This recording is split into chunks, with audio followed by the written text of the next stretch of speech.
and then I'm going to hand it to Senator Champion. Let's hear for the president of the Minnesota Senate, everybody. Go on. So, when I think of black men, I think of my dad, Leonard Ellison. When I think of black men, I think of my grandfather, Frank Martinez. I think of my other grandfather, Zolly Ellison. And these two guys, they came from the deep, deep South, Louisiana, Georgia, up to Detroit, and they raised me and my four brothers. And my father and the dreams of my grandfathers were big for us. And their biggest dream was that we would be able to do better than them. And how many brothers in the room want us, their biggest dream is to see their children do better than they've been able to do, right? Some of you own your own homes, but maybe it was a family dream for the family to own their own home, to get a college education. Being a black man is a very special thing to be because we never missed a war. Did you know that? The black man never missed a war. The people who the American people admire the most, so often for their athletic and artistic prowess, are black men. And yet those same black men, some of them, it was a time when they couldn't even walk through the front door of the stadium that they were about to be the stars. They couldn't. Duke Ellington, they wanted him to play great music, but he had to come through the back. And yet the world was amazed at the music he was able to produce. Black men have given all to America, but through the course of history, we haven't been always recognized for what we have contributed to this great country. And I think it is at this moment in time that the black male electorate, it is about time, it is high time that a campaign stopped and said, wait a minute, we gotta have a black men's agenda. Yes, sir. And so I thank the Harris campaign, I do, because I think it is right and it is just and it is proper. If they want our vote, they should come and ask for it and tell us what they're planning on doing to earn it. And that's what this conversation is about tonight. So, brothers, many of you come from various walks of life. Somebody said, what do black men want? I'm like, it depends on the black man you talking to. There's a lot of diversity amongst us, but there's some things that we want. We want respect. Amen. Don't disrespect me, man. Treat me right. Don't disrespect me. And quite honestly, when the five brothers who were wrongfully accused of the abuse of the jogger in Central Park, and the resident billionaire realtor said that they need to be executed. That's my idea of disrespect right there. But what about when an African-American football player taking a knee in order to lift up the issue of police accountability is called a son of a bee by the president? Or, what about so many things? Some of us were not born in this country. How many brothers hail from another land, were born elsewhere? Well, I don't believe you come from an S-hole country. Although some people said you did. We are men of pride. We are men of substance. We are men of important contribution. We are voters, and we deserve to be talked to about what our needs are. And so I just say to you a quick story, and then I'll hand it over to my dear brother, Bobby. When George Floyd was killed, I'll never forget that morning. I happen to be Muslim, so we get up for something called Frazier prayer at like 5 o'clock in the morning. Some of y'all know about this. So the first thing I see is this videotape on the phone. And I don't even realize it, but I see warm tears hitting the screen of my phone. About an hour and a half later, who calls me? Tim Walz. Did you see that? My God, what are we going to do? A week later, less than a week later, he would be appointing me to prosecute that case. When we prosecuted the case and we won, and I didn't know whether we were going to win, me and you tried cases together, right? I didn't know what the verdict was going to be till the judge read the form, brother. I didn't know we were going to win, and I was the lead prosecutor on the case. Because how many other people have been on video, killed, beat, shot, and there was no accountability? You know what I'm saying is true, right? But one of the first calls we got after that conviction was from another person who was a prosecutor. Her name is Kamala Harris. And she said, I want to thank your team and I want to commend you all for the work that you have done. So all I want to do is I want to thank you all for coming. I want to thank you all for being savvy voters, demanding that people cater to your needs and listen to your feelings. I know you're in for a robust conversation tonight. And so with that, I'm going to present to you none other than, Sorry, the program is Mayor Harris-Walz. And I want to present to you none other than Mayor Harris-Walz. Brooklyn are the largest, most populous African American city in the state of Minnesota. Give it up for Harris-Walz. And I want to just say a big thank you to AG Keith Ellison for all he's done for our state. When we went through that trauma with George Floyd, with what happened to George Floyd, he was there. And he made us believe that justice is possible. And that's no small thing in a state like Minnesota. So quickly, I know we have a panel, but I just want to talk about what it means to have Madam Harris as the president. I think when we look at our city of Brooklyn Park, roughly 87,000, about 40% African heritage, there's some things that have been done under the Biden administration that she would continue. And I think one of them is when we talk about, everybody wants to talk about criminal justice.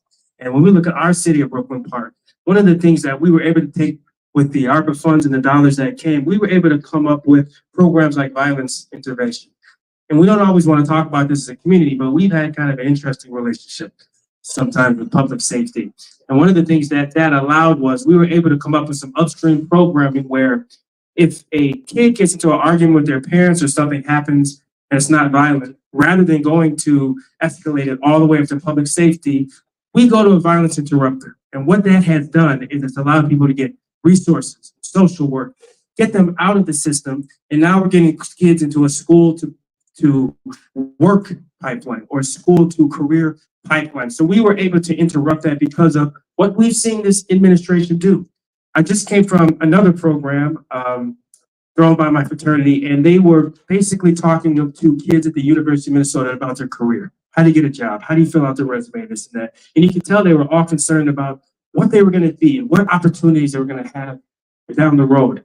And then when you look at, I want to just say Madam Harris's background and what she's talking about in terms of helping people start these small businesses and these tax credits, supporting people with these small businesses. That's something that our community's been asking for quite some time.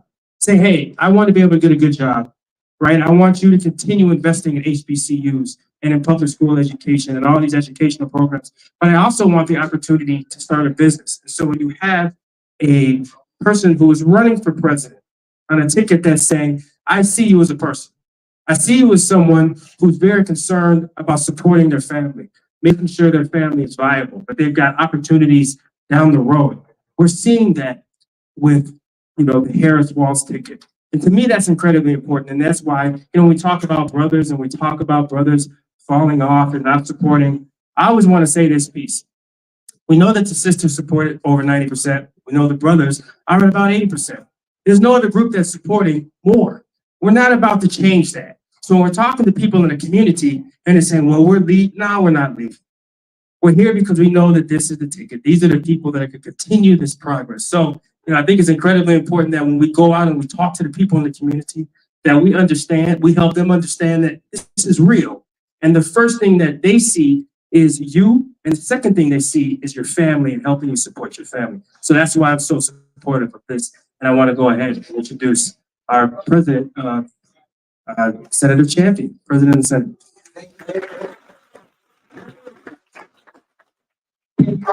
Can you all hear me okay? Can you hear me okay? Yeah. Let's start this by first of all thanking you all for being here. And will you all be so kind as to give another hand, first of all, for our Attorney General, Keith Ellison.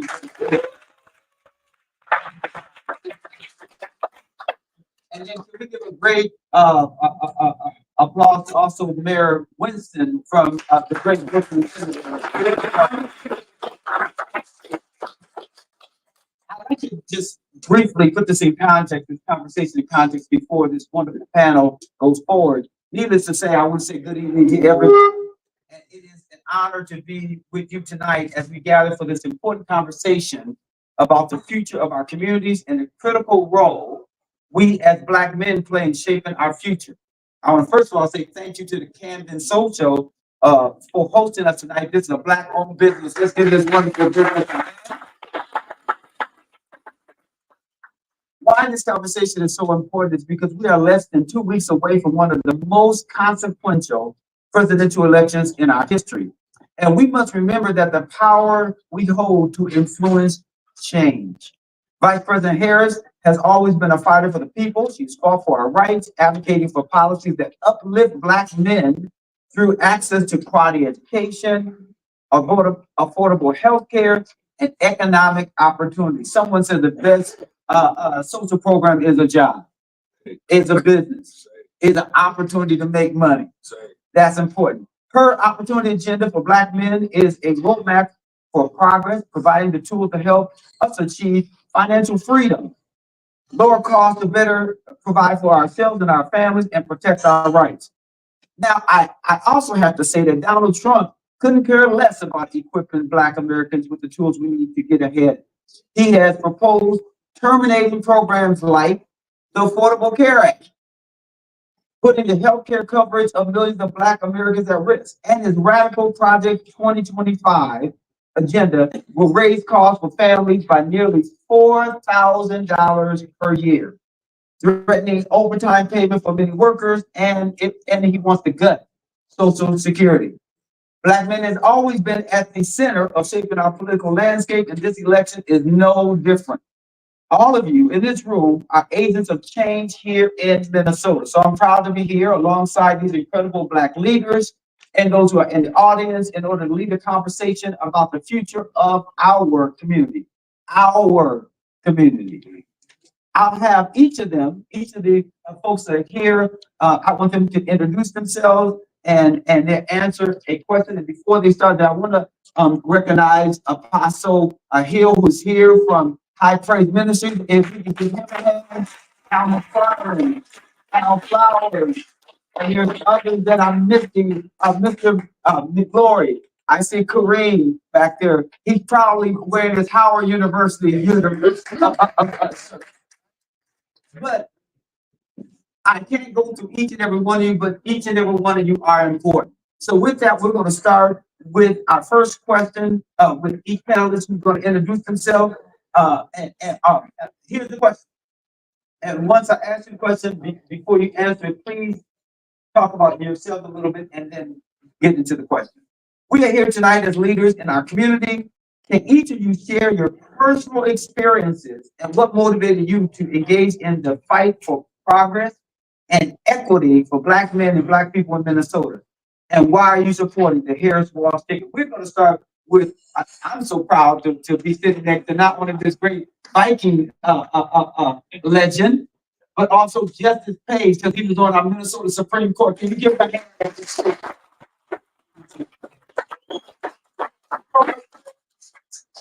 I come to this notion of justice, having been a child in the 1950s when state-sponsored segregation was, that's just the way things were. We've come a long way since then, but we haven't come nearly far enough. I was influenced by Brown versus the Board of Education. I had the good fortune of having some success on the athletic field, which gave me opportunities to do what I could to, as someone once said, send the elevator back down. Comes time when I got to the top.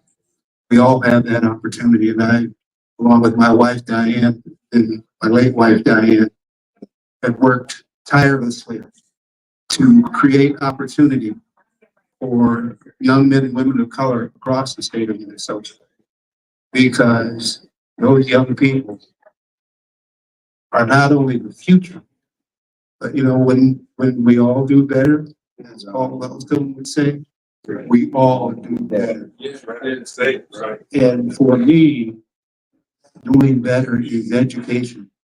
Because if you talk about jobs, education puts you in the position to be successful in the workplace or any place else. And so that's how and why I come to this and why I'm here tonight. Thank you so very much. And we're gonna go to State Representative Cedrick Frazier. Can you give him a hand? Thanks, everybody. Representative Cedrick Frazier. My district, I represent District 43A, New Hope and Crystal, not too far from here. My distinguished justice, so I was born and raised in Chicago, South Side, community known as Inglewood. But I was the first grandchild of my family born in Chicago. My grandfather migrated from Mississippi. And the reason he had to migrate is because he was working and he was attacked by a white man. He fought back. One, his mom had to put him on a train that night to send him to safety. That story is something that I think about all the time when we talk about this fight for justice. And Justice Page just said, we've come so far, but we still have so far to go. Now, if any of you know about Mississippi, we have they have great disparities in the state of Mississippi. But in Minnesota, when you look at the disparities we have here, they rival Mississippi. And the reason it's important to talk about that and talk about those compare and contrast, because we have a lot of resources here in Minnesota. We are one of the more affluent states in this nation. Mississippi is not. So there is no way we should have those disparities. And those disparities are the deepest for Black men in the state of Minnesota. And all we ever asked for was an opportunity to be successful. We're not asking you to hand things out. We're asking you to give us a fair playing field and give us an opportunity. So with that in mind, I fight for justice, and I ran for office to ensure that we can get resources to folks and create those opportunities for Black men. And I think we've been able to do a lot of that recently with the leadership of President and Senator Bobby Joe Champion to get resources to our communities. But that's what pushes me, that's what guides me, and what Justice Page said about letting that elevator back down. I don't talk about this often, but before I went to law school, I reached out to you and asked you to give me your advice because I'm a former athlete, not as successful as you were. It's always humble when he talks about that. But I asked him to talk to me for a minute and give me some advice on what it was like for an athlete to get into the profession of law. And he responded right away, and we had about a 30-minute conversation on that day out of the blue. And that's reaching back. That's the mentorship piece too. That's a part of this conversation we're gonna have. But that reaching back is the reason I'm here to do this work, and that's my passion. Thank you so much. Now I'm going to PJ Hilby because we believe that business is important, and every member here represents a different segment of our wonderful community. PJ Hill. Man, thank you, Senator Bobby Joe. I'm PJ Hill, born and raised here in Minneapolis. Played basketball at Minneapolis North. Went to Ohio State. Yeah, I'm holding it down. Then went to Ohio State, then had the incredible opportunity to play professional basketball for almost a decade. And then I retired and I got into finance and real estate. I think the moment that really changed me is when Brother George Floyd was murdered. I was living one block from there, from 38th in Chicago. And I had been in finance and been in sports, but have never been involved from a social justice standpoint. And I think at that moment, I wanted to use my talents that I had in finance to really liberate our people economically and be able to change the narrative. And so that's why I'm here today. I think my ultimate goal is to create 1,000 Black millionaires. And so I believe financial liberation is the key. So we don't have to depend on the system. And I'm looking forward to partnering with an administration that aligns with that vision and sees us as an asset. And how do they help create wealth for us? So that way the wealth can change hands between us. So that's why I'm here. Thank you, Senator. Can you give another hand to PJ? It's the young man that we're very proud of from North Minneapolis. And you have seen V3, which is there on Plymouth and Glendale. That's one of the main architects over there of the vision, let me say, along with Erica Baker. That is none other than Malik Rucker. Can we give him a hand? I appreciate that. You always know how to use those words. As Senator Champion said, my name is Malik Rucker. I'm a proud Northside native. Family's been here for generations. I'm the proud son of Charles Rucker and Shonda Smith Baker. And Yeah, come on, that's good. if y'all been watching anything about my dad, he's not the politician at all, but now he's on the Minneapolis Park and Rec Board. So he's joined the fight as well.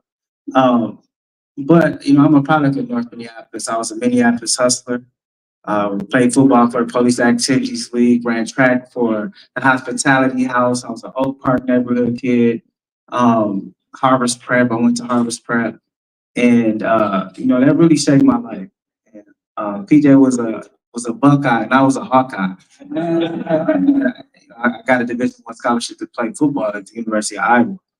And you know, the moment that changed for me was 2016. I was still playing football, and I remember the time came to vote, and it was my first year being eligible to vote, and I couldn't do it because I had a football game.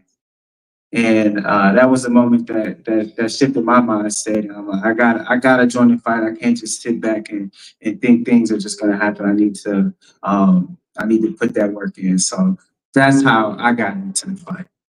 Thank you so much, Kenny County. You know, because we're here to talk about the policies and the plan of the Harris-Walz administration.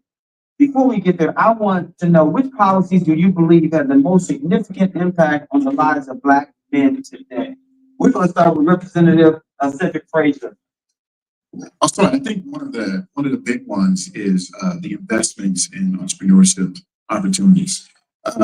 Like I said, we've got a lot of folks here that they work hard, they'll do what they need to do to have the opportunities. But oftentimes, because of the huge disparities that we have in our systems and the history that we have in our systems, they are precluded from, or there's barriers to getting access to the capital that they need to start their small businesses, or to start any business, or to keep their business sustained. So to me, when I hear that they want to make this huge investments to create these opportunities for Black men to have the opportunity to start their business or grow their businesses, that's a huge thing to me.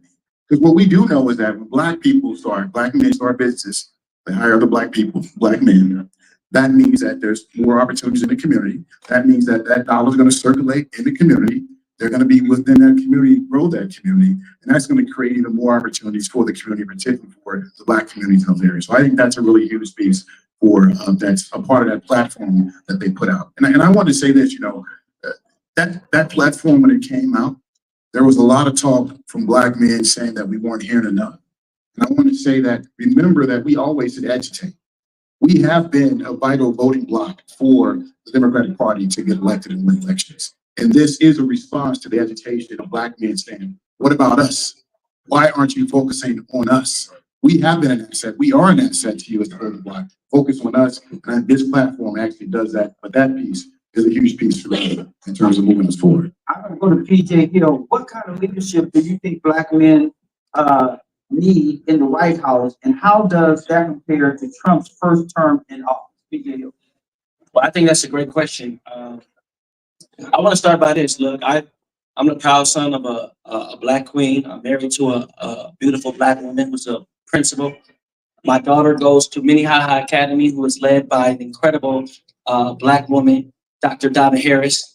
And I've had the pleasure to be able to work alongside and stand in solidarity with women like Shonda Smith Baker, Susan Bass Roberts, Tanya Allen, Laisha Ward, incredible Black women who lead with fearlessly, courageously, who are articulate and overqualified. So I think, you know, as we stand here today, I want to debunk the myth that Black men are not supporting Black women, because we definitely. I had this conversation with my father-in-law, who's in the back, Mr. Mike, that, you know, we're standing here, but we also want to be able to, like you said, as Black men, know that we're going to be supported. We know that the number one way that wealth is passed through this country has been through real estate. So when we talk about home ownership, and a chance to be able to build wealth, we want an administration that we can partner with who's going to invest in us. So that way we can be free economically. And so I'm standing on that, creating wealth for our community, creating opportunities. That's why I think, VP Harris and Governor Walz will do for us as a community. Thank you so much. We're gonna go to Malik. Ruff, the same question. What kind of leadership do you think Black men need in the White House, and how does that compare to Trump's first term in office? Malik. Yeah, I'll build off PJ, and for me, it's that intentional investment into Black. When I think about all of the policies for Black men and the 1 million, 20K loans and investment in commercial real estate and housing, giving Black men those opportunities to build wealth. PJ talked a lot about the wealth building and the wealth creation, but I think it also goes a step further to the political power. I think of Ron Harris here today. That's on his campaign every day. You have to have. Yeah, can we give him a clap?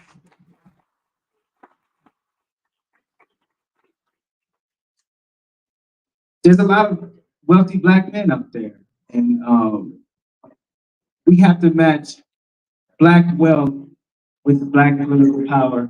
And I see that in this Harris campaign of them intentionally investing in Black people. Thank you so much. Thank you for the question, because we do understand that it's important from the economic perspective, housing, education, higher ed. And one of the things I'm also proud about is their continued investment and focus on historically Black colleges and universities.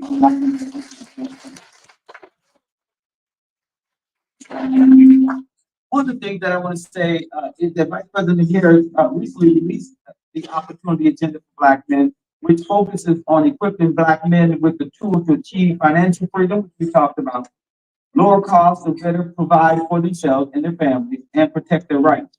This question is going to go to Malik again, and then I'm going to go to Justice Page. Malik, here's the question. How important is it to you that the government provides ways to create opportunities specifically tailored to Black men's unique challenges? What message do you think it sends for Black men when leaders like Kamala Harris and Tim Walz actively seek to address our needs? Yeah, that's it affects me instantly. I really only hang out with Black people, so all my friends, and I think about the decriminalization of marijuana. We all know people. We probably all, so a lot of us smoke. I don't smoke anymore, but I did.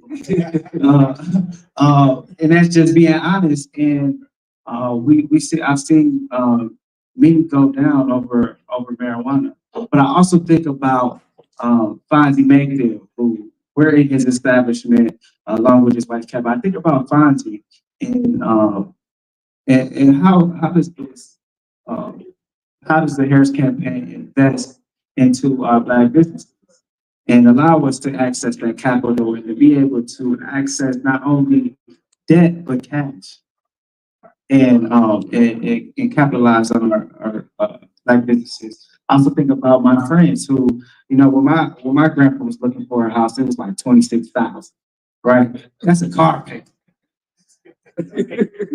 Not even, you probably can't even get a car for $26,000. And my age group is facing some different challenges, and I think about my friends when I think about that question, and how do we gain access and opportunity to become homeowners and to be able to create that long-term wealth from generations. And now I'm going to go to Justice Page. What challenges do you think still exist for Black men trying to build wealth? And how do you believe the Harris policies can help overcome these obstacles? Justice Page. Well, let me begin by saying I'm not a policy expert. I understand that creating opportunity creates hope. And when you create hope, people will feel. And for far too long, across this country, as well as here in Minnesota, African Americans have not had that hope, because there are those who would take us back to the past. That past we talked about earlier, when you walk into a restaurant and couldn't come in, you'd have to walk in the back door if you could get it at all.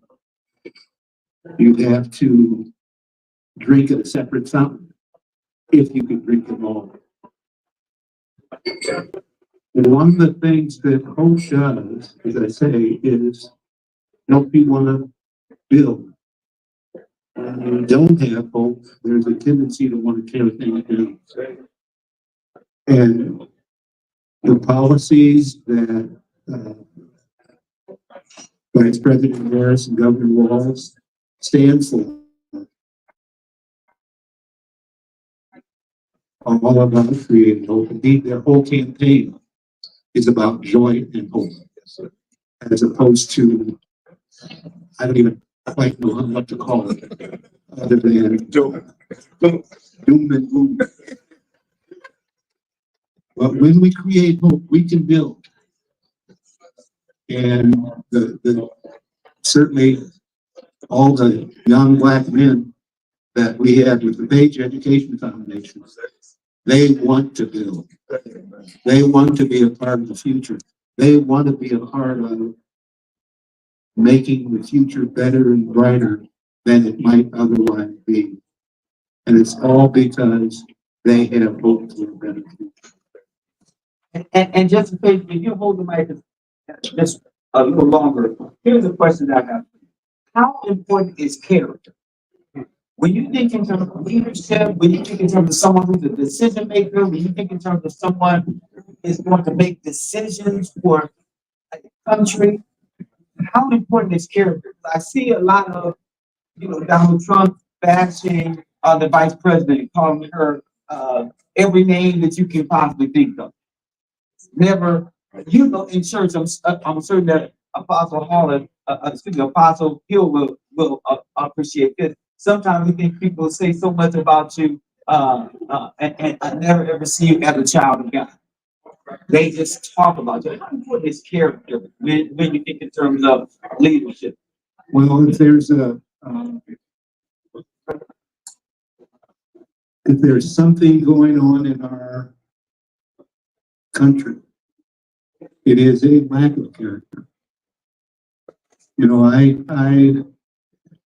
I don't know where it begins, but I know that being a bully is not strength. Being a bully is not something to be proud of. Indeed, to me, bullies are cowards.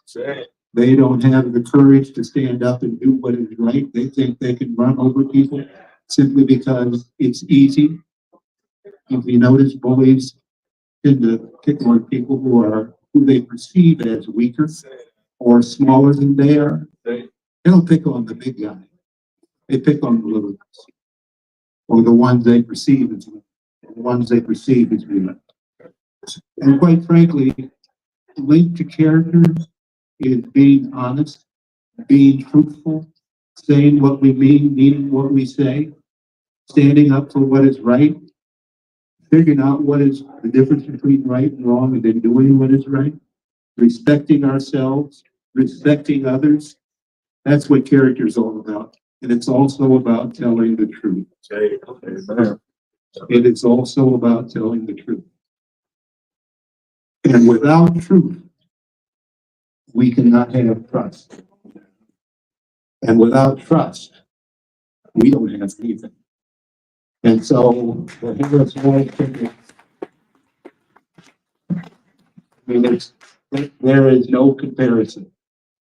They are head and shoulders above their opponents when it comes to being people of good character. And let me just say this. Character is not something we're born with. It's not something that's, we're destined to have. We have to work constantly to build our character. And we have a choice every day in everything we do as to whether we're going to be a person of good character or a person of bad character. And well, I won't get personal, but there are people who want to lead this country whose character leaves a great deal to be desired. Well, that is certainly true. I mean, to the next question, it's very clear that when Trump was a part of his first term, I hope will be his last term back then, he used to come out with alternative facts. Right. But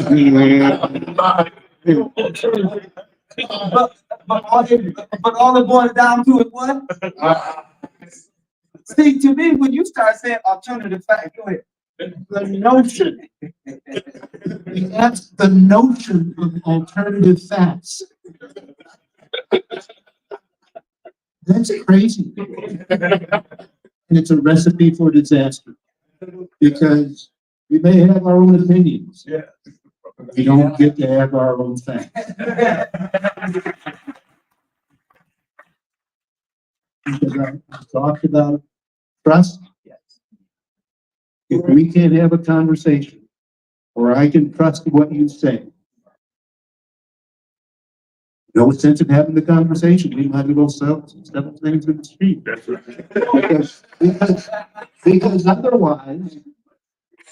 Because otherwise there's nothing there. We can't live in an ordered society without truth, without trust, and without lies. And we can have differences of opinion. Lord knows there are plenty of reasons for that. But we can't be operating on different things. We just can't be. Well, before this, but I'm going to go to Representative Frazier with the next question. I knew that we were in trouble when, I don't know if you saw that, before when Donald Trump was standing in front of a building and he had the Bible. And remember the Bible was upside down. And then he referred to 2 Corinthians. I knew you were the Bible reader because it's the second Corinthians. 2 Corinthians. But now I'm going to Representative Frazier. I want to say that part of the Harris-Walz plan is to champion education, training, and mentorship programs that help Black men get good paying jobs in high demand industries and lead their community. Here's my question. Why is this type of investment important to create and increase job opportunities for Black men, especially when compared to Trump's economic failures? Representative Cedrick Frazier. Yeah, I think just Paige touched on this one. Education, though, is foundation. I mean, we got an economy that's built on education, and I'm not even talking. I'm not saying that you have to go to college when I say that, right? I'm saying at the foundational level, K through 12, that is foundational. That you need to have that. You need to have quality access to that. That's what we had Brown versus Ward for. Brown versus Ward versus Brown for. That's why we had that fight. That's why we had to fight during the Civil Rights Movement to give us access. Again, we're just talking about give us the opportunity. We'll take care of the rest. You give us the opportunity, we're going to work hard, we'll be successful. So this investment they're talking about in education, like continuing to invest in our HBCUs, which create most of the Black doctors, the Black lawyers, the Black entrepreneurs, right? That is a big deal. But at the baseline K through 12, we're talking about investing in a way that at that level, our kids are going to have the opportunity to have experiences that we don't currently have. And again, it goes back to I drill this down to what's happening in Minnesota. Again, we have some of the largest disparities in the country when it comes to our young Black boys having successful education opportunities at K through 12. The investment they're talking about, now we've done it here in the state. We've had the largest investment in the history in the past 2 years. They're talking about doing the same thing at the federal level. And that says something when they're specifically focused on what is needed for young Black boys to be successful. And and we should clap about that because that hasn't been done. We haven't had a politician make that dedication and make that promise. Now we'll hold them accountable once they get there, but we haven't had politicians make that promise and make that dedication for that commitment. And that's what we need to do. So I think that's why it is very important that we have that focus on education. PJ, while the mic is going to PJ Hill, that's why it's important that we see a Jay Rico Alexander who worked with PICA and early childhood development. Let's give Rico a hand.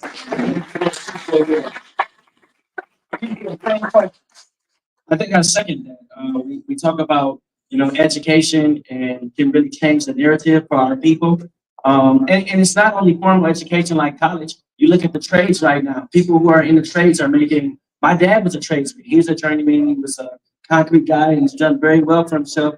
But I think about the investment she talks about, not only in housing, but when we talk about the next big thing is the great digital divide. So how do we make sure that our people participate in AI and technology, and we have the skill set to be able to leverage all of these things that are coming? And I want to say this, though we all have different stories, we share these common hopes to be able to, provide for our family, hopes to be able to raise our kids and our family in a great environment. But the number one hope is how do we leave our communities and our place and our families in a better situation than we found. And I think people's perception is their reality. And my perception is I believe in VP Harris and that promise that she's making to Black America to make the right investment. And so that is becoming my reality. And that's why I'm here today. And I understand this, that character is displayed publicly but tested privately. And we see what Trump has done. I mean, not only publicly, but privately as well. So I believe that, having a leader who has tremendous character, who is truthful, who is honest, and who I can see myself in her plan. And that's what I hear and I see with VP Harris. And so that's why I think these kind of investment and the support from Black men is important. And part of that Harris-Walz plan is also investment in entrepreneurs who want to be entrepreneurs and ideas. There's resources that they want to put there because guess what? Capitalization is a big problem. What about when an idea is germinating and you want to make sure that you can test it and see if you can take it a step further? That for them to have a plan that includes ideas, implementation, support of all those, that is a continuum and it's a well thought out comprehensive plan. And you know why I say comprehensive? Because do you remember during the debate that somebody said that they have concept of ideas, but no real ideas, right? I'm gonna now go to Justice Page. We know that Donald Trump has promised to terminate the Affordable Care Act.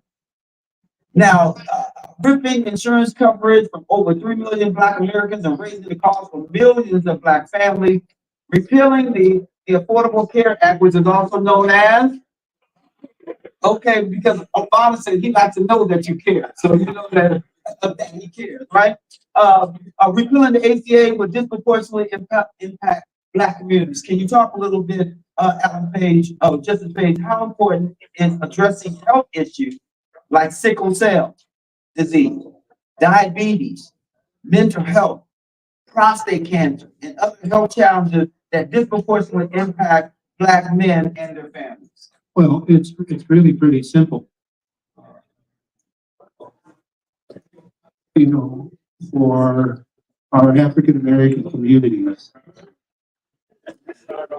the disparities that we face, whether they are in terms of healthcare or health, education, employment, housing, take your pick.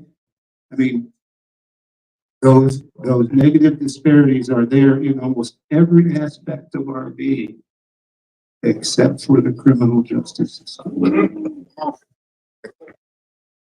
We fix we keep working to ensure better health. We keep working to ensure better education, better housing, better employment. Maybe we can flip those numbers so that we aren't overrepresented in the criminal justice system and underrepresented every place else. And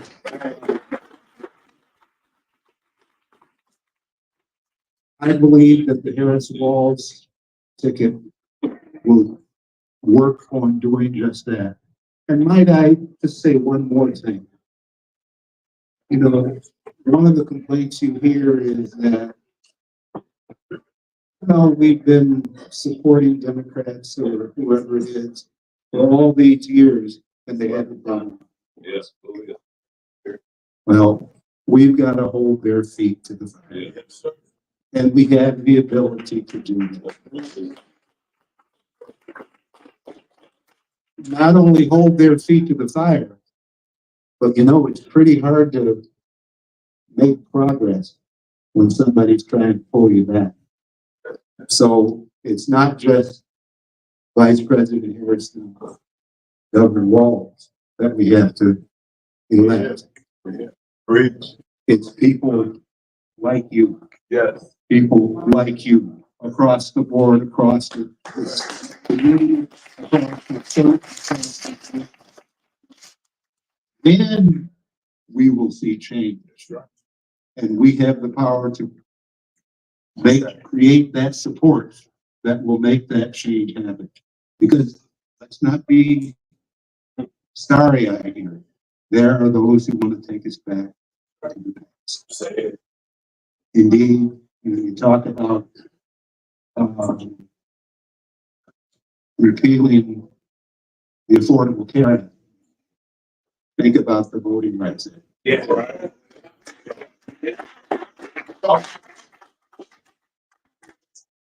Well, and which gets us to judges. If you want to change the future, put somebody in the White House who will not put ideal laws or what appear to be ideal laws. I won't say that it's all ideology, but who appear to have an agenda. We need somebody who will put people on our courts who will not impose their will, but exercise their judgment. But let me say this.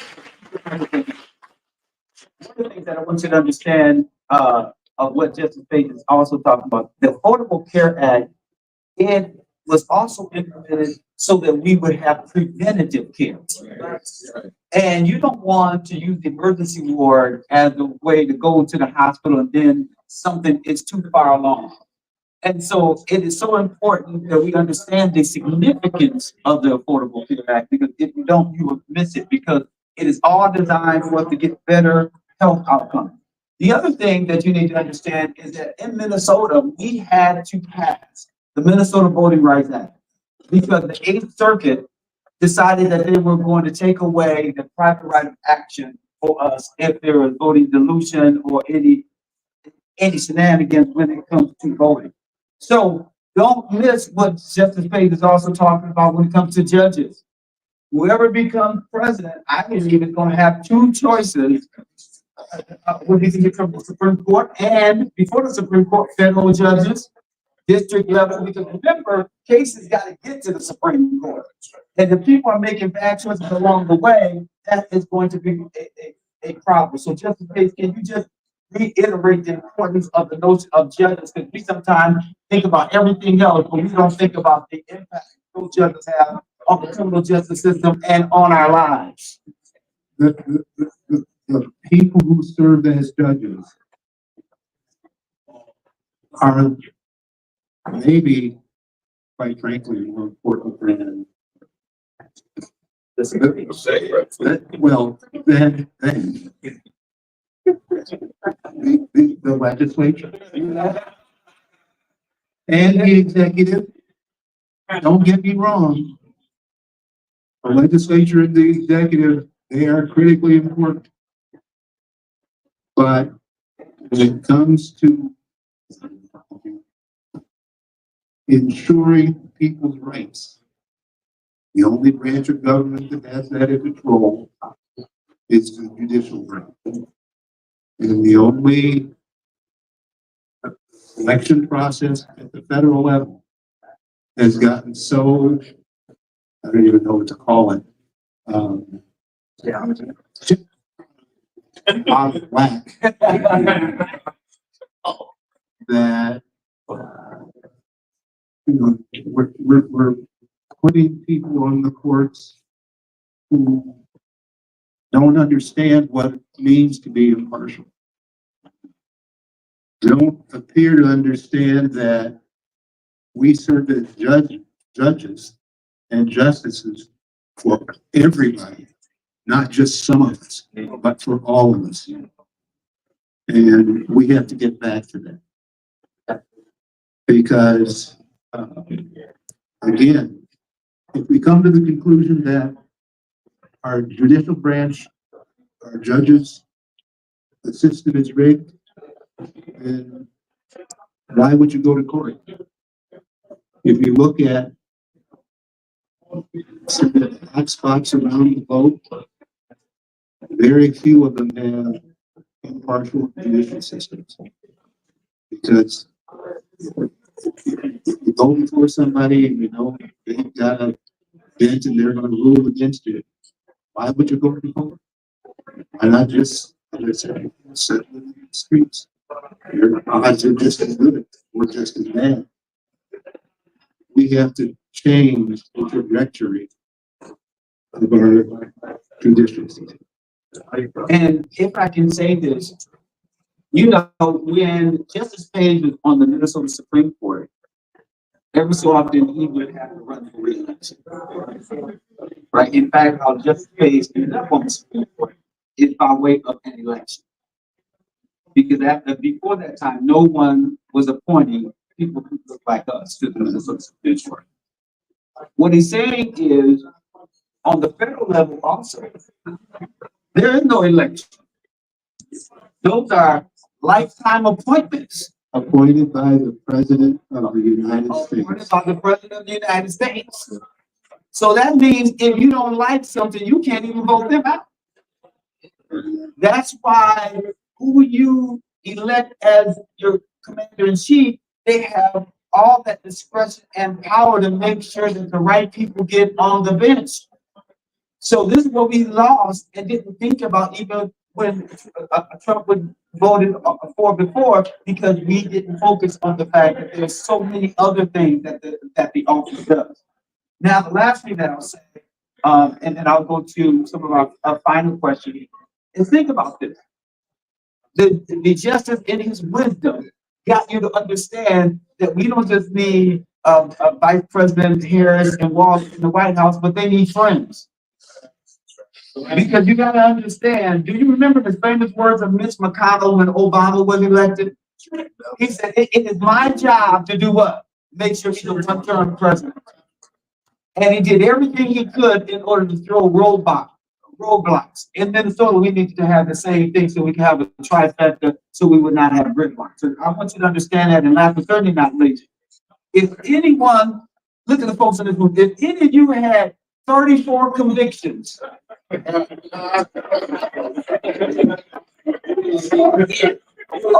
wait a minute. You wouldn't be walking the street. I'm not talking about 34 charges. A conviction when you're in the presence of evidence right here. 34 convictions means you went through the judicial process. There was a jury and panel who came back with a verdict where they all had to agree. And they agreed on 34 counts. So he is convicted. He's not just charged. I'm just going to say, go ahead. I believe he is a convicted.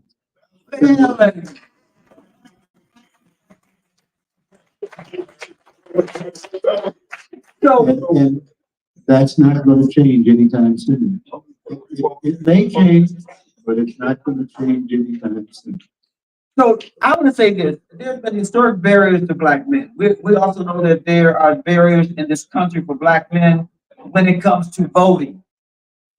We're here talking about voting and the importance of this agenda and the importance of what is coming up. I do not want you all to leave here just for us to have a wonderful, a social session with each other. I like to, it's good to see the Jetsons. I'm glad I'm sitting next to the Hall of Famer. But there's a reason why we're here. So I'm gonna pitch this question to Justice Page, and then we'll go to the other panelists. Justice Page, here in Minnesota, we have strong protections for voting rights. What do you think about recent efforts at the national level and in certain states to roll back protections for voting rights, particularly those that were won in the 1960s? And do you feel Vice President Harris would support fair policies compared to Donald Trump? Well, I think we touched on this a little bit before. Clearly, Vice President Harris and Governor Walz will be better for Black men, Black women, white men, white women, Pacific Asian Islanders, men and women, and Native American men and women when it comes to protecting their right to exercise their vote. There can be no question about that. Just look around the country at all the lawsuits in place trying to limit lawsuits and legislation, trying to limit people's right to vote. I grew up in a time when, at least as I was taught, the goal is to get more people to vote, not to limit. And I don't know how we lost our way. We certainly lost it in some places. Now is the time to change it. We have to ensure that all of us have the right to vote. And then we've got to do one other thing. We've got to exercise.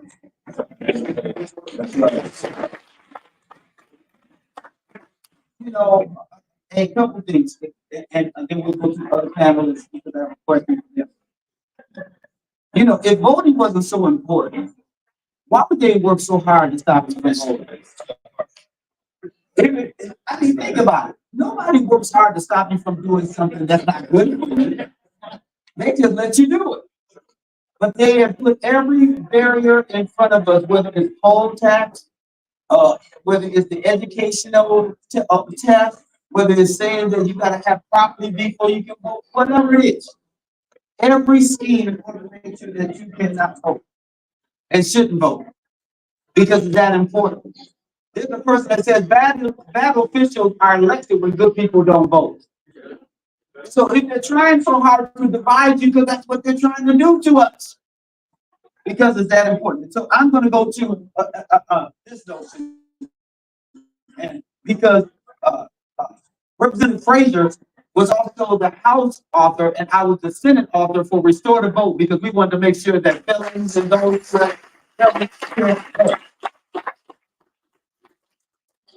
Representative Frazier, this going to be for the rest of you as well. What message would you, as a Black male voter, give to future generations about the importance of participating in elections? Representative Frazier. Yeah, I think it's like I said, my grandfather was born and raised in Mississippi. He was born before the Voting Rights Act was passed, before the Civil Rights Act was passed. So there were many people that put their lives on the line just for that to happen. We've been fighting. Our ancestors have been fighting since the moment they were captured and brought to this land to be a participant in what we call this democracy here. And I would say we should never, ever, ever leave their lives in things they fought for in vain. That's why it's important that we participate in every single election, federal and local, because we need those good people to make sure our lives are already needed here. Thank you. Same question. Yeah, I think, I just want to be a faithful steward of the position that I'm in and the right that I have.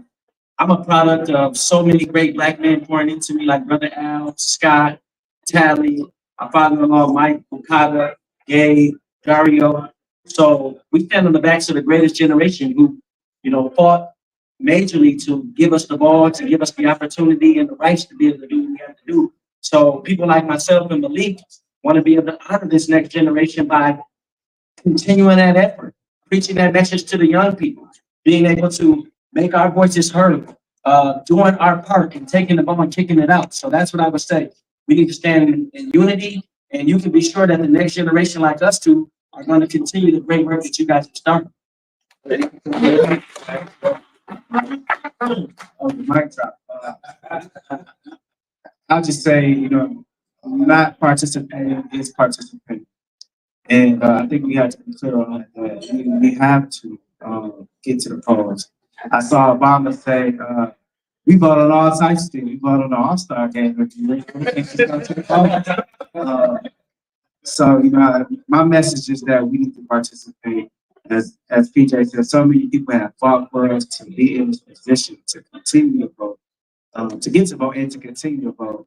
And we need to participate, because not participating is also detrimental.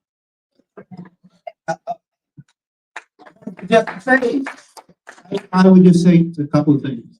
One, elections have consequences. Elections have consequences. Two, as I used to tell aspiring law students who try to encourage them to apply for judicial clerkships, don't select out. If you apply and, I may or may not hire you. I can't promise you one way or the other. But if you don't apply, I can guarantee you. The same.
Do something. Right? But the Lord said, what you need is in your hands. What you need is in your hands. What's in your hand is your ability to vote. That is your voice. If you want your voice to be heard, cast that vote. And not just you cast the vote. Let's make sure that we get your friends, Ray, Billy, Shamika, Shaniqua, Jill, and John. We need them all at the polls. And guess what? You can vote early. You don't have to wait until November 5th because we have early voting. But November 5th is the deadline. Do not let November 6th roll around here and you said, man, I wish I would have voted. I hope that you understand the importance of this vote and you get out to vote. And I think, I was just going to say, I've already voted. Mine is in the box. And I love his analogy because I sure was going to say, if you're not in the game, you surely won't make the last shot. Okay? We need you to get in the game and be a part of victory and making history. Making history. What will this moment say? What will you say? Did you rise to the moment? Did you stand up or did you sit down? I want you between now and when we do this final election to work hard. Get on the phone. If you're tired, work a little harder. Sleep is overrated. You can sleep after the election. Okay, we need you to be there. Thank you again. Can you give them all a hand? Thank you. Ron Harris, who's the state director.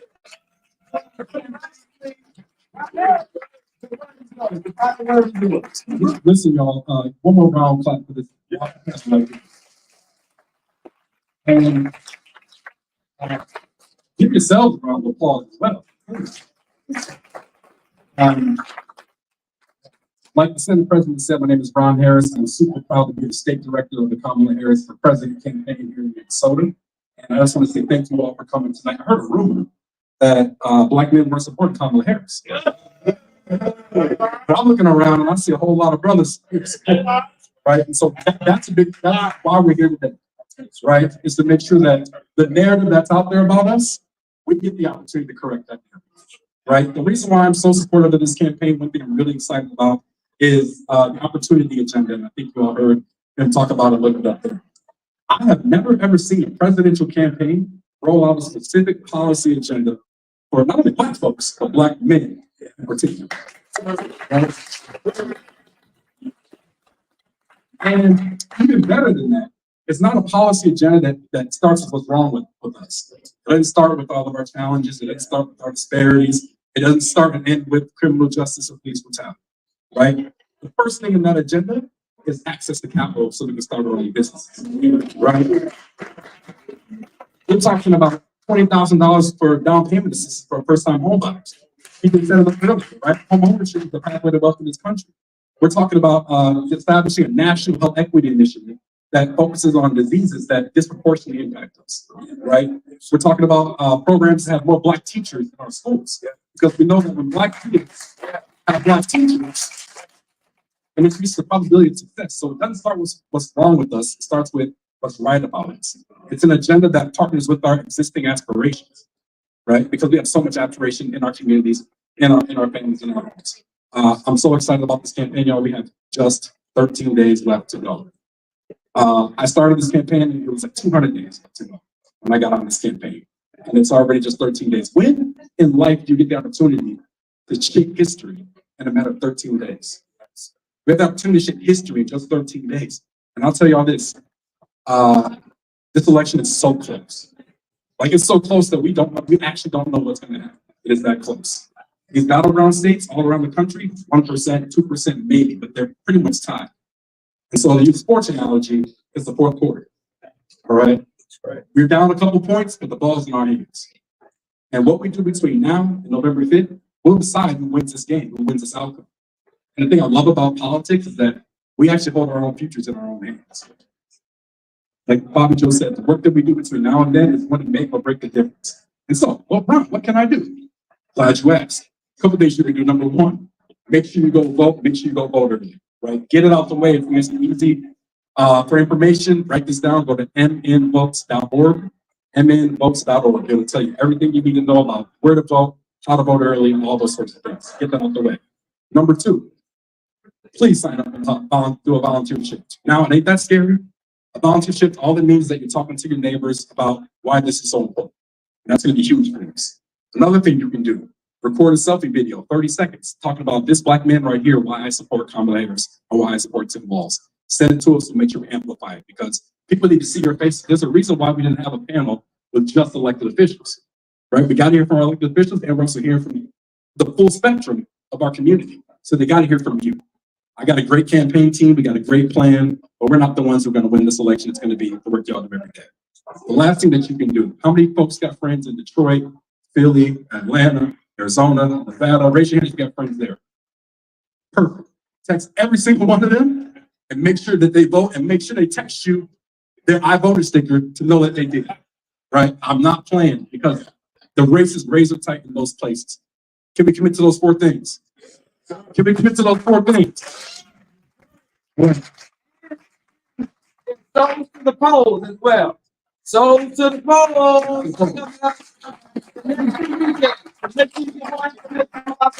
Participate. All right, I know y'all hungry. Here's the last thing I'm gonna say. One, stick around for the happy hour. We got some wings, got some snacks. Stick around for that. Number 2, we've been saying this every day since Kamala Harris got on this campaign. When we fight, we win. So when we fight, 13 days left to fight, y'all. Thank y'all so much. Let's get this done.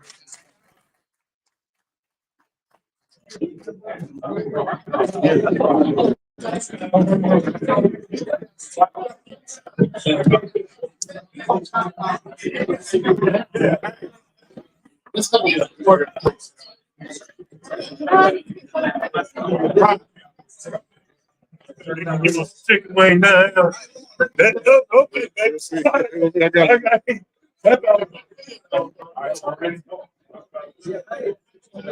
Okay, John. So, we do a couple.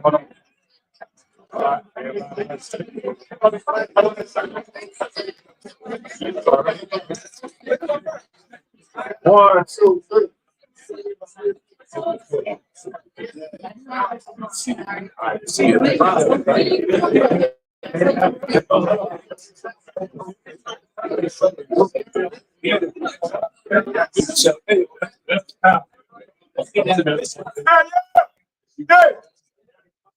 We need a group picture for all these black men in this room at this moment to show what we're doing and how we're being impacted. So please come over here and convene and let's get this picture together. And hey, come on now.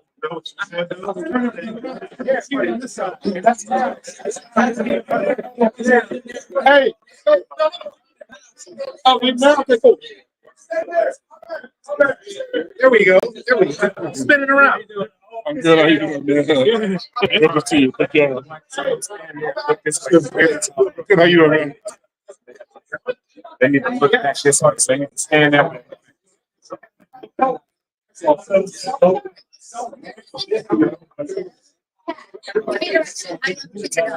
We need the light on people, so people need to be behind this. So I need to be looking back this way. The lights this way. Y'all gotta be standing over here looking this way. The panel here. Yeah, stand this way. Look this way. Oh, this way. All right. Oh, so Get in. That's great. Can I take my panelists here to the front? We want to get my panelists up front. Let's go.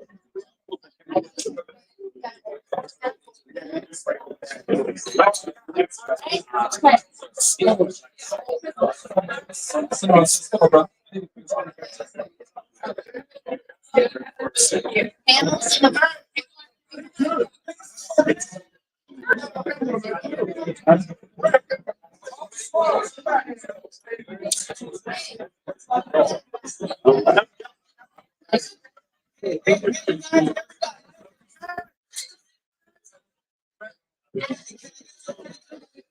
We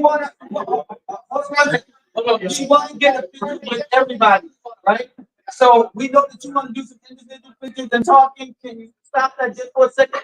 Everybody here, move over, please. Yes, there we go. Move over there expeditiously. Yes, tall and small. Tall and small.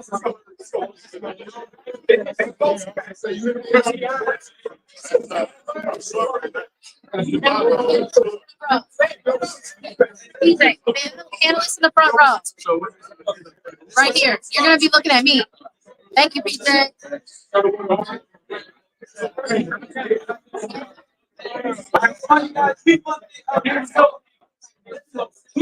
want the folks who are the more vertically challenged to be in the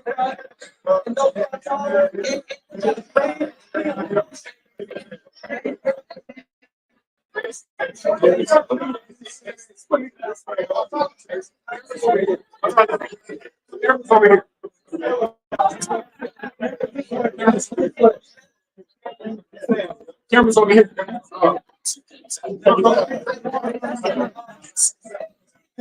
Cameras over here.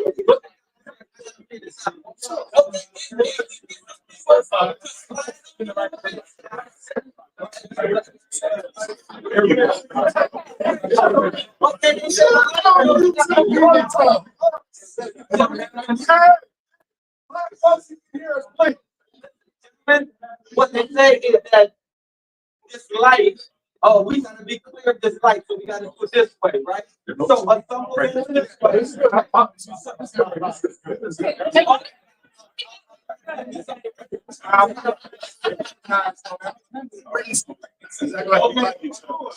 Shorties in the back, shorties in the front, big dudes in the back. Okay, hold on. Hold on. Are you sure?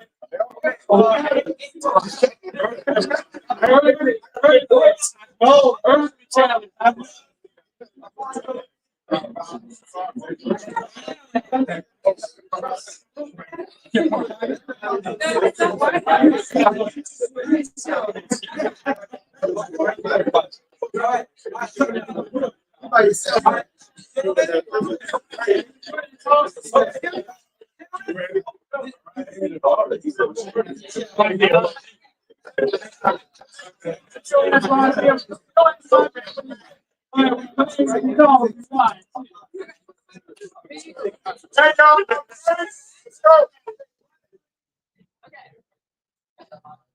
Three, two, one.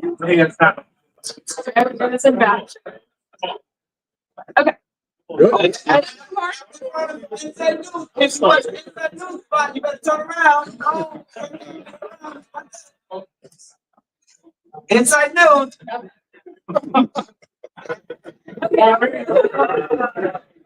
All right, you got it.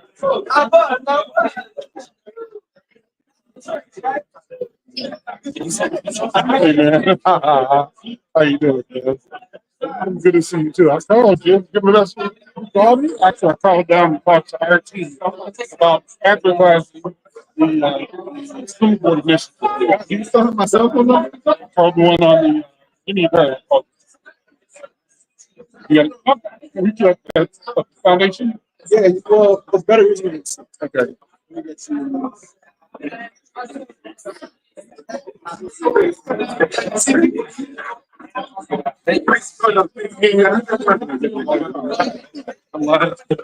Send me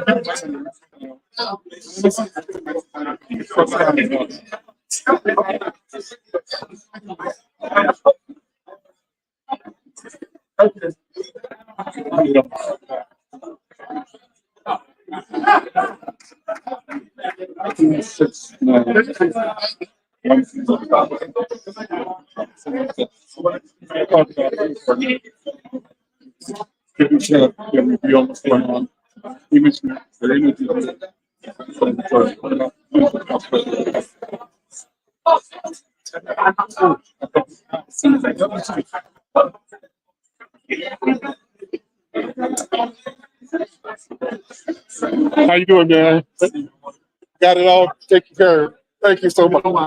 We're live now, so we're live. So we're cool. We're good. Shout out to the site. Thanks so much for covering us. All right, Ron Harris, head of the Minnesota GFL campaign for the Harris and Walz initiative. Yes,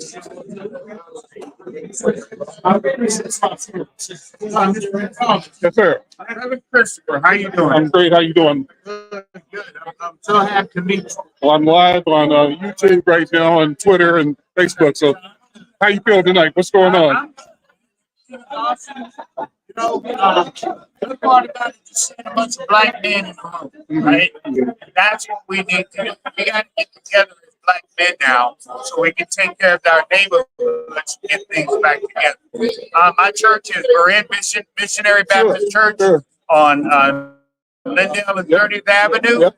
So we need a coalition of black men to start doing their jobs in the community. That's what this is about. But I wanted to meet you Let's hook up. forever. Okay. And I finally got that opportunity. Thank you. Thank you, sir. That's it.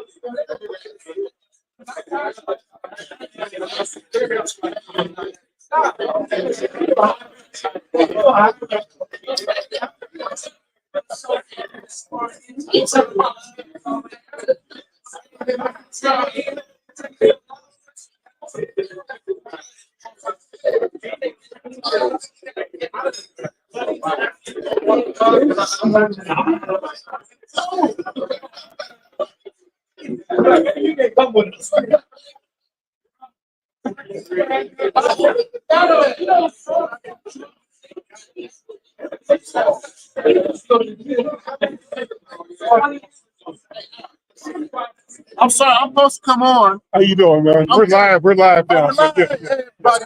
Cedrick Frazier, go ahead. How you doing, man? I'm doing good. Good, Thank you good. for coming out. Thank you all for watching. Hey, tomorrow run, we got 13 days left. Make it go out. Make sure you go out, make your voice heard. Let's create history. Let's make that work for us. Okay, we'll get you back on the show this week. Come on. Okay, thank you. Good to see you, man. Yeah.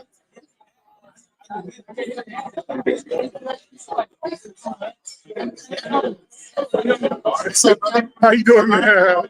Good to see you too. Everything's good? Great. Okay. All right. Yeah, I'll call you. Okay. What's the message? Say your name and. Mark Chapman, Route 1, founder of Route 1. We work to support Black, Brown, and Indigenous farmers, and it's so important to get out and vote. So important to get out and make your voice be known, because our ancestors paid the price to give us the opportunity to do so. Thank you.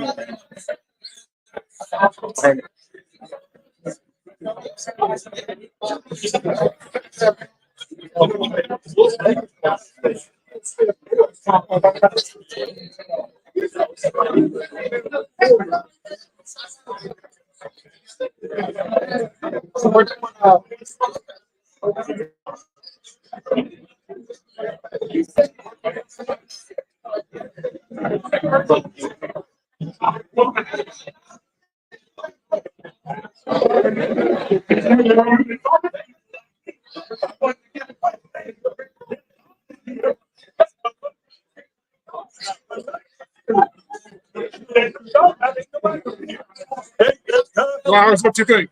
I said, I'm telling PJ Hill, I said, We're live now. Go ahead. he questioned me why I got something to speak.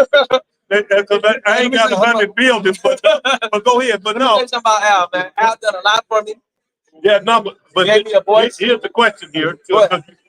The people that's having a problem saying they don't want to vote for Pam, I said, what do y'all say to them that's out there that might have a legitimate cause and ain't educated enough because the DFL didn't give them enough money to in the community? No, the camera, what we do about that? The camera, don't leave me. No. What you say to the people so they don't feel out of place? Because y'all sitting there with these big. Well, no, you're right, Al. Okay. Because there's a lot of people who feel that they don't have a voice. Right. They feel that they're not a part of the plan. And I 100% understand that, because I'm not in politics every day. I got people like my father who don't really know what's going on. And it's really trusting somebody like myself to say, Dad, here's what's going on. Here's how we advocate for us. And then making sure that he understands, what VP Harris is saying or what Trump is saying. And then how does he feel comfortable to see himself? And that's why I tell everybody, like, they have to find their own way. Make sure they're involved. Because there's a lot of people. We talked about this in 2020. The uprising happened 5 years ago, 4 years ago. People feel the same. But CJ, what I was talking about, none of the people that you said we need to get out the vote, they not here. Y'all already there. Y'all already there. That's why they But Joe, what you think? Senator Champions live now. YouTube and Black Press USA. How you doing? I'm glad that you're here. I'm glad that you got a chance to capture this important moment to see Black men supporting Kamala Harris and the Walz ticket, but also just understanding what the platforms are, and that they've been very clear about what they would do specifically for black men, having us on their minds, and implementing a strategy, or developing a strategy so that if they're elected and we are crossing every I, dotting, crossing every T, dotting every I, cross our legs, arms, eyes, everything in order to get them over. So thank you so very much for Are you being. giving any thought to the likelihood that you're going to be the next lieutenant governor of Minnesota? I don't think about it at all. The only thing I think about is, if that happens, that means he got crossed Harris-Walz. That's right. Which is what is most important. So the Trump has no way of putting his feet or laying in that bed in the White House. All right. Bobby Joe, thank you. Thank you, Al. And thank you for what you always do.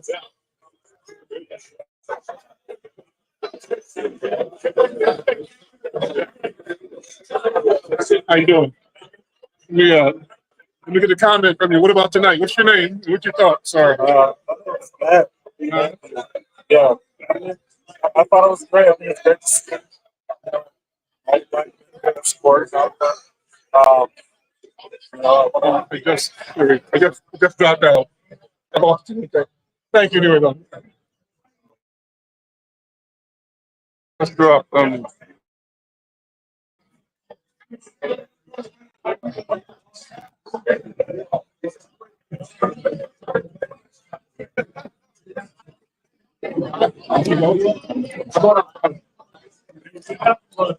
You just told Bob you left me. I said, soon as you came back, Bob, you got all that fake accident. Okay, I'm gonna leave you alone. Got this stuff. Yeah. You got it. Thank you for being here. Thank you for all you do. Anytime.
rally up here at, Did you know our vision at JB Up here Hunt at, to create the most efficient hold on a transportation second, let me change my network in phone. America?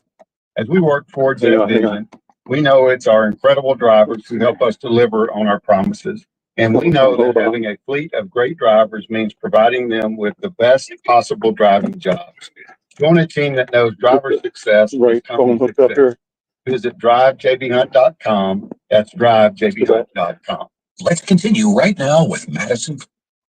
There we go, got it. Hear me? Hold on. I'm gonna dial you right back. Oh, dial me again. Hold it. Now I hear you. You there? Hello? Call me right back. Okay. Trouble. And we laugh because we hear our first name and we want, it's like, James, then your ears perk up. It's stand up real straight. First of all, thank you for coming in. Hey, Shelley. Okay. I'm leaving. Hear me now? I do. Oh, okay. I'm leaving this black men's meeting up here at Camden Social with Keith and Bobby and a lot of the black elected men doing a Harris, rally. So it's cool. Oh. I'm heading back home now. Now, turn right. Cool. Bobby Okay. don't like being at home alone when it's dark. Yeah, So I'm rushing. I know. And it's getting dark early. It's dark, yeah.